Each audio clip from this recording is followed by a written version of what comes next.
The Old Saint. Mary's psychiatric hospital had been abandoned for decades. Its gates were rusted, the paint peeling from the walls, and the air around it seemed heavier than anywhere else in the town. Locals avoided it, whispering about the screams that could still be heard on quiet nights, about patients who were experimented on and never seen again. But for Michael, a young journalist hungry for a story, the legends were too tempting to ignore. He arrived on a cold, overcast morning, carrying only a flashlight, a notebook, and a camera. The town behind him seemed to shrink as he approached the looming structure. Windows were shattered, doors hung crooked on their hinges, and the wind whispered through the broken roof tiles like voices from another world. The hospital had a smell, an acrid metallic stench mixed with mold, that made his stomach turn. Inside, the air was thick with dust. Every step Michael took echoed through the long, empty hallways. Paint peeled from the walls, revealing layers of history, decades of neglect, and perhaps decades of something darker. The remnants of the hospital's past were everywhere. Overturned wheelchairs, rusted beds, jars with unidentifiable substances, and papers scattered across the floor, yellowed with age. As he explored, he found the patient records room. Hundreds of files lay in disarray, some torn, others intact. Michael picked up a file at random and opened it. The first name he saw made his blood run cold. Eleanor Whitman, a young woman admitted in the 1950s. Her records described horrifying treatments, electroshock therapy without anesthesia, experimental drugs that induced hallucinations, and endless isolation. But what made Michael uneasy were the notes at the bottom of the page. Patient claims voices from the walls. Reports seeing figures in the shadows. Do not ignore. A sudden noise made him spin around. The sound of footsteps, soft but deliberate, echoed from the hallway. Michael told himself it was the wind, or maybe an animal. But the footsteps continued, following him no matter where he went. They led him to the old therapy wing, a place where patients had once been locked in padded rooms. The doors were still heavy, some chained, some hanging off their hinges. The air grew colder here, and Michael noticed a faint smell of antiseptic mixed with decay. In one room, he found a diary, its cover cracked and faded. It belonged to a patient named Samuel Harper. His writings were erratic, filled with fear and despair. He described voices that whispered constantly, shadows that moved even when the lights were on, and a presence that seemed to watch him day and night. The last entry was written in trembling handwriting. It knows me. It is everywhere. I cannot escape it. Michael felt a chill run down his spine as he turned the pages. Suddenly, the room temperature dropped, his breath visible in the icy air.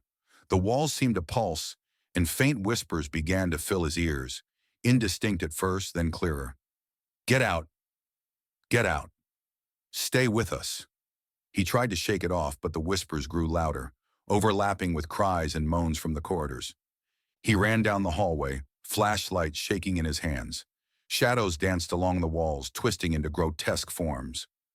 Doors slammed shut behind him, one after another. He could hear faint footsteps echoing his own, even when he stood still.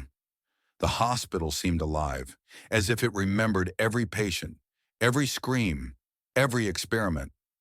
It remembered Samuel, Eleanor, and countless others who had disappeared within its walls. Michael found himself in the surgical wing, a place where procedures had been performed with no regard for pain or life. Rusted instruments lay on metal trays, their surfaces corroded. He could almost see the patients' faces in the mirrors of the old cabinets, eyes wide with terror, mouths open in silent screams. One mirror reflected a figure behind him, though when he turned, the hallway was empty. The reflection smiled, a twisted, hollow grin. Panicking, he ran toward the exit, but the hospital seemed to stretch endlessly. Corridors multiplied, rooms changed when he turned his head, and the whispers became voices. They spoke his name, called him deeper into the building, tempting him to explore where no one had returned from. He stumbled into the basement, the air thick with damp and rot. The walls were covered in scratches, names carved by desperate hands, desperate minds trying to escape. In the deepest part of the basement, he found a sealed room. The door was intact, unbroken, yet he felt a presence beyond it. The whispers were louder here, urgent, pleading, commanding. Join us! Stay forever! Trembling, Michael pried the door open. Inside, the room was empty, except for a single chair in the center, and on it, a figure slumped, its face obscured, body eerily still. As Michael approached, the figure slowly raised its head. Its eyes were hollow, black voids, staring directly into his soul. A force surged through the room, pulling him toward the figure. He screamed, struggling, but it was as if the walls themselves gripped him. The whispers became deafening, a cacophony of every voice that had ever been trapped here, all crying out at once. The last thing he saw was the hollow figure's grin, stretching impossibly wide. Then darkness consumed him. Days later, locals noticed lights flickering in the abandoned hospital. Sometimes, if you stood close enough, you could hear footsteps and whispers through the cracked walls. No one saw Michael leave, and no one who entered after him ever returned. The hospital still stands, a monument to forgotten souls, waiting for the next curious mind to wander too far, to uncover the secrets that it has held for decades. The whispers continue. They always will. And Saint Mary's remembers everyone who dares to enter.